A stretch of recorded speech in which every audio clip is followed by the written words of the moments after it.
नमस्कार मित्रांनो, माझं नाव प्रशांत निकम आणि तुमचं सर्वांचं आपल्या चॅनलमध्ये स्वागत आहे.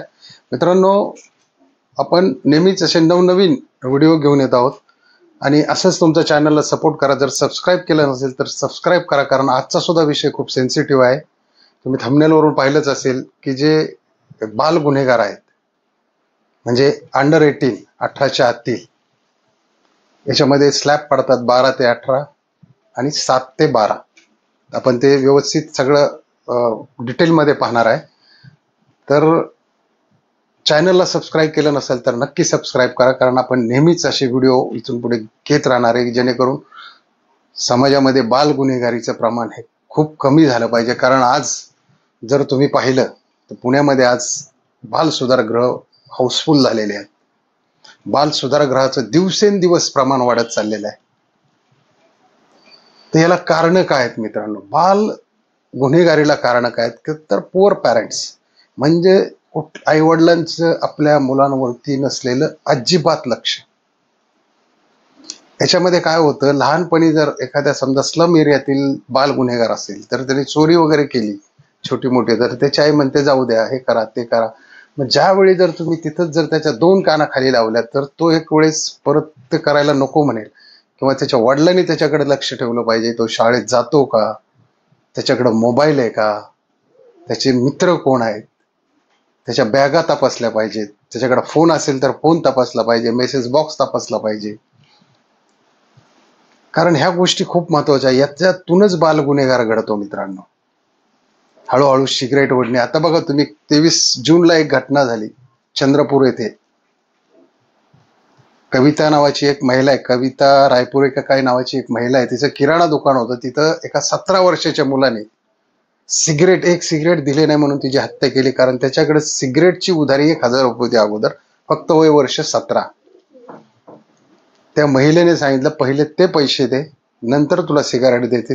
त्या रागाच्या भरात त्या महिलेचा त्याने खून केला. म्हणजे 302 मध्ये तो आत आला.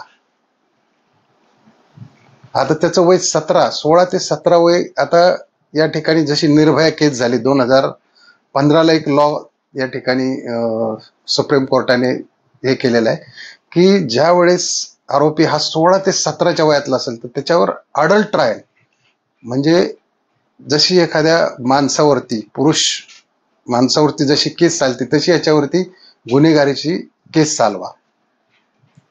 आणि जे 16च्या आतले आहेत त्यांना ऑब्झर्वेशन होम मध्ये ठेवलं जातं. म्हणजे एक कमी दर्जाचा गुन्हा, किंवा चोरी असेल म्हणा, पॉकेटमार असेल, हानमार असेल, किंवा 307चा थोडासा प्रकार असेल. कारण याच्यामध्ये काय होतं की हे जे बाल आरोपी आहेत हे फार फार तुम्हाला सांगतो 376 मध्ये येतात, 354 मध्ये येतात, खुनामध्ये येतात, चोरीमध्ये येतात, दरोड्यामध्ये येतात. कारण हे काही हेराफेरी, डॉक्युमेंट फॉर्जरी किंवा मोठमोठे असे काय, म्हणजे 420 मध्ये, 138 मध्ये हे लोक येत नाही. हे लोक येतात फक्त रागाच्या भरात जे गुन्हे घडले जातात त्याच्यात. तर धारा 38 म्हणजे कलम 38 नुसार जे कमी गंभीर स्वरूपाचे गुन्हे आहेत तर त्यांना ऑब्झर्वेशन होम मध्ये ठेवलं जातं आणि त्यांची तिथे इन्क्वायरी चालू असते. त्यांना एक 4-5 महिने तिथे ठेवलं जातं, नंतर त्यांना सोडून दिलं जातं. आता दुसरी गोष्ट, जर गुन्ह्याचं स्वरूप गंभीर असेल तर धारा 38 नुसार तो जर कन्व्हिक्ट असेल, म्हणजे त्याच्यावरती गुन्हा जर दाखल झाला असेल तर त्याला कमीत कमी 3 वर्षाची शिक्षा असते. 3 वर्षे त्याला त्या बाल सुधारगृहामध्ये काढावे लागतात. आता दुसरी गोष्ट, या बाल गुन्हेगारांना जन्मठेप दिली जात नाही. त्यांचं पुढचं भविष्याचं फ्युचर जे आहे ते बघून त्यांना जन्मठेप किंवा फाशी दिली जात नाही. अजून हा कायद्यामध्ये लॉ नाहीये. त्याचा बरीच लोक फायदा घेऊन या बाल गुन्हेगारांकडून कृत्य घडवत असतात, हेही लक्षात असू दे. त्यामुळे आपल्या मुलांचं कायम आपण त्याच्या टचमध्ये राहून, त्याचा मित्र म्हणून त्याच्या टचमध्ये राहून. कारण काय होतं, त्या एखाद्या घरात जर नवरा दारू पित असेल, एखाद्या झोपडपट्टी एरियामध्ये ती बाई कुठेतरी धुणी भांडी करत असेल, तर साहजिकच आहे तो मुलगा व्यसनाच्या आहारी जातो. हातभट्टी दारू पिणार, सिगरेट ओढणार, गांजा ओढणार. आणि त्या तलपेसाठी आता बघा, नाशिक इथे कुठेतरी एक घटना झाली. एका मुलाचा वाढदिवस होता, सगळे अंडर 18 होते. एका माणसाचा मोबाईल त्यांनी हिसकावला अँड्रॉइड विकण्यासाठी. आणि त्याचा खून केला, मोबाईल विकला फक्त 7,000ला, त्याची दारू पिले, चिकन वगैरे खाल्लं, पैसे संपवले, आता पोलिसांनी धरले. म्हणजे असे सुद्धा काही सराईत गुन्हेगार या ठिकाणाहून सुरू होतात. आता यांना जेलमध्ये ठेवलं जात नाही, यांना काय केलं जातं, सुधारगृहामध्ये ठेवलं जातं. जेलमध्ये का ठेवलं जात नाही, तर जेलमध्ये ऑलरेडी मोठमोठे गँगस्टर असतात. मग तर तिथे कोचिंग सेंटर चालू होईल, त्याच्यातून काय त्यांना माहिती हे आपलं उद्याचं मार्केट आहे. त्यांच्या जामिना करतील, त्यांना बाहेर आल्यानंतर पाहिजे तो सपोर्ट करतील आणि मोठमोठ्या गँग त्यातून तयार होतील.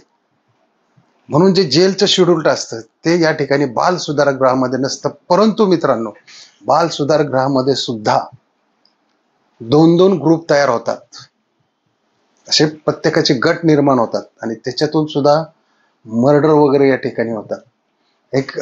आणि दुसरी एक गोष्ट आहे, आता सेक्शुअल हॅरेसमेंट सुद्धा या ठिकाणी लहान मुलांवरती, हे जे आलेले आहेत 17, 18, 16 वर्षाची मुलं, ही त्या लहान लहान मुलांवरती. एक दिल्लीची एक छोटीशी क्लिप आहे, तुम्हाला दाखवतो. मी सांगण्यापेक्षा तुम्ही बघा ती क्लिप, तुमच्या लक्षात येईल की ते दिल्लीच्या जेलमध्ये हिंदीमध्ये बघा, कारण मी सांगण्यापेक्षा तुम्हाला ते सोपं पडेल ऐकणं, कारण या विषयावर मी येत नाहीये, तर ते तुम्ही पहा. मेरा नाम रोहित है। रोहित है ना? कहाँ के रहने वाले हो आप? मैं दार्जिलिंग का रहने वाला हूँ। अच्छा है ना? तो ये तो कोई फिलहाल है नहीं, गाँव गए हुए हैं सारे। अच्छा है ना? मैं अपने भाई के साथ रह लेता हूँ। अच्छा तो मैं पहले एक बार एक एनजीओ में बंद हुआ था। अच्छा, कहाँ पे? दिल्ली गेट प्रयास में ही। अच्छा वहाँ पर वो भाई लोग अपने अपने मतलब कि अपने बर्तन हो, जूठे बर्तन हो, क्या हो, वो सब भाई लोग बच्चों से धुलवाते हैं। अच्छा है ना? और हम लोग को मारते हैं, हम लोग से अपने काम करवाते हैं। हाँ भी करते थे और सेक्स भी करते थे बहुत। और जैसे कि रात हो जाती थी, भैया लोग सो जाते थे, हाँ तो वो एक कंबल में छोटे बच्चे को लेके उसके साथ सेक्स यूज भी करते थे। बहुत भैया लोग को पता नहीं चलता था। तो आता हे पहा मित्रांनो, तुम्ही ही क्लिप पाहिली असेल, ही दिल्लीची क्लिप आहे. म्हणजे पालकांनी आपल्या मुलांची जबाबदारी अशी घ्या, जसं आपण त्यांना जन्म दिलाय.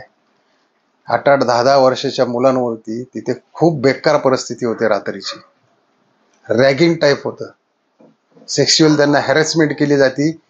या मोठ्या सिनियर कायद्यांचे यांना कपडे धुवावे लागतात, सगळे भांडे धुवावे लागतात, दादागिरी करतात, शिव्या देतात, मारहाण करतात, हातपाय दाबायला लावतात. म्हणजे मोठे गँगस्टर असल्यासारखे त्या लहान लहान मुलांना सुद्धा वागवतात हे लोक. त्याच्यामुळं बालकांनी आपला मुलगा कुठल्या मार्गे, कुणाच्या संगतीत आहे याचं भान ठेवणं खूप गरजेचं आहे. कारण याला सर्वस्वी जबाबदार हे फक्त पालक असतात.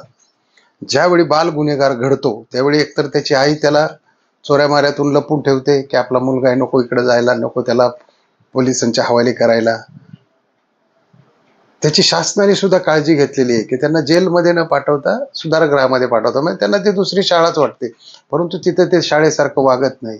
तिथे सुद्धा काही काही गुन्हेगार असे आहेत जे सिगरेटी अवेलेबल करतात. आता हा थोडासा प्रशासनाचा किंवा भ्रष्टाचाराचा भाग असू शकतो, कारण मी असे खूप व्हिडिओ सुद्धा पाहिलेले की जिथे त्यांच्याकडे आतमध्ये पैसे आहेत, नशेची साधनं आहेत, ह्या गोष्टी सुद्धा आपल्याला या ठिकाणी दिसतात. आता बघा, 2 वर्षापूर्वी येरवडा बालगृहातून 7 कोयता गँग पुण्यातले बाल आरोपी फरार.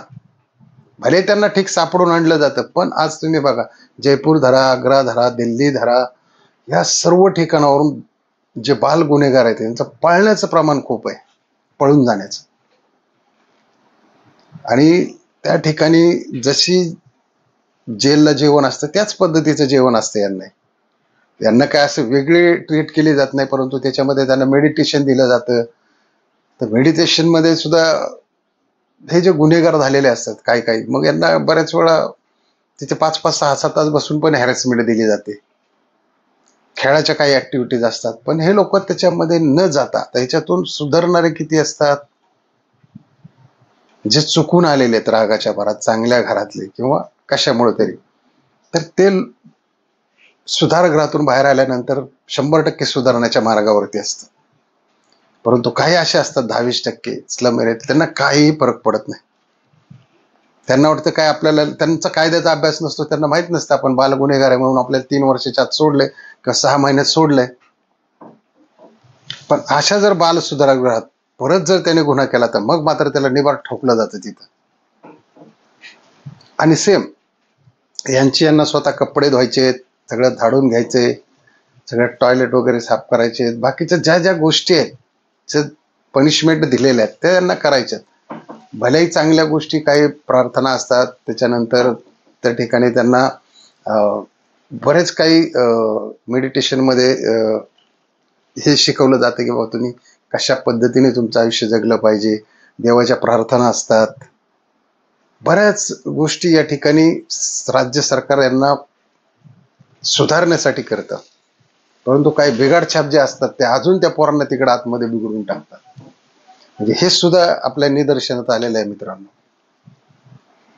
त्याच्यामुळं पाल्यांनी आपली काळजी घ्यायची की आपला मुलगा 5वीला गेल्यापासून त्याच्यावरती लक्ष ठेवणे. तो कुठे जातोय, काय करतोय, व्यसन करतोय का काय करतोय, कुणाच्या सानिध्यात आहे. कारण हे पहा, आता बघा या ठिकाणी 7 वर्षाच्या आतील आता गुन्हेगार तर नसतात, तसं कायद्यामध्ये लिहिलेलं आहे की त्याच्यावरती काय कुठला गुन्हा दाखल होत नाही आणि त्याला काही कळतही नाही ना. पहिली दुसरीच्या पोराला काय कळतं, तो काय गुन्हा करणार.